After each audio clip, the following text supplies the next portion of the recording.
Hey hi everyone, welcome back to my channel. আমি একটু ঢিলে কোম্পানির মানুষ, তো তাই সবকিছুতে একটু দেরি হওয়াটা একদমই স্বাভাবিক। ঠিক তেমনই নববর্ষ কেটে গেছে সেই কবে, আর সেই দিন কি কি করেছি সেগুলো আজকে আমি তোমাদের সাথে শেয়ার করতে চলেছি। সকাল সকাল স্নান ধান সেরে নতুন জামা পরে রেডি হয়ে গেছি। আর আমার কাছে তো নববর্ষ মানেই সুতির জামা। প্রত্যেক বছর যদি আমি সকালে নতুন একটা সুতির জামা পরে ঠাকুরের কাছে অঞ্জলি না দিই, তাহলে কেমন যেন কিছু একটা মিসিং মিসিং বলে মনে হয়। এই অভ্যেসটা হয়তো আমি কখনোই পরিবর্তন করতে পারবো না। সে যাই হোক, মার যেহেতু পুজোর অর্ধেক যোগাযন্ত্র শেষ হবার পর আমার ঘুম ভেঙেছে, তাই আর কি একটু মায়ের রাগ ভাঙাতে চলে এসেছিলাম রান্নাঘরে ঠাকুরের জন্য লুচি ভাজতে।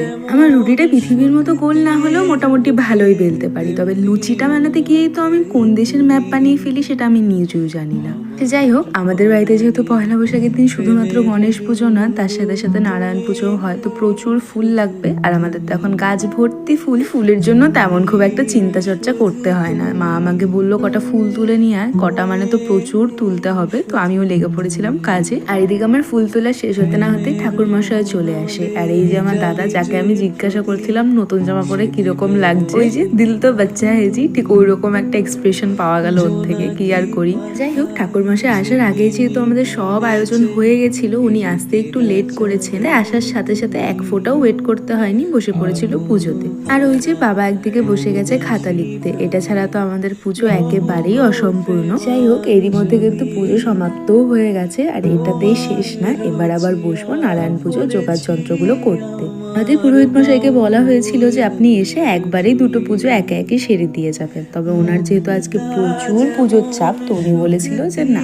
আগে আমি গণেশ পুজোগুলো সবটা সেরে আসি, তারপরে এসে করব। সত্যি কথা বলতে আগে এসব কোনো পুজোরই কোনো উপোস আমি করতাম না, তবে এখনই যত ইচ্ছে হয় যেখানেই যেই পুজো হোক না কেন, উপোসটা আমাকে করতেই হবে। সে যাই হোক, ঠাকুরমশাই গণেশ পুজো সেরে চলে যাওয়ার পর এদিকে আমাদের শুরু হয়ে গেছিল নারায়ণ পুজোর তোড়জোড়। প্রথমেই তো মা আমাকে দায়িত্ব দিয়েছিল ঠাকুরের পুষ্পপত্রটা সাজানোর, আর তারপরে আমার দায়িত্ব পড়েছিল গোলা প্রসাদ, অর্থাৎ তোমরা যেটাকে সিন্নি বলে চেনো, সেটার জন্য যে দুধটা লাগবে সেটাকে জাল করানো। তাই একে একে করে আমি এতগুলো আমুল দুধের প্যাকেট সুন্দর করে সসপ্যানে ঢেলে নিলাম, আর এটা এবারে গিয়ে আমি রান্নাঘরে একটু জাল করবো।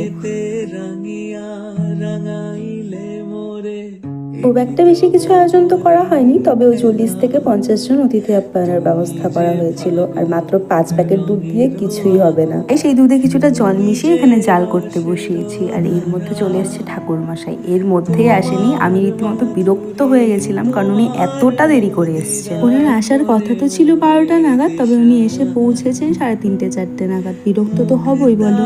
যেমন শুকতির বুকে তেমনি তবে এসে উনি খুব একটা দেরি করে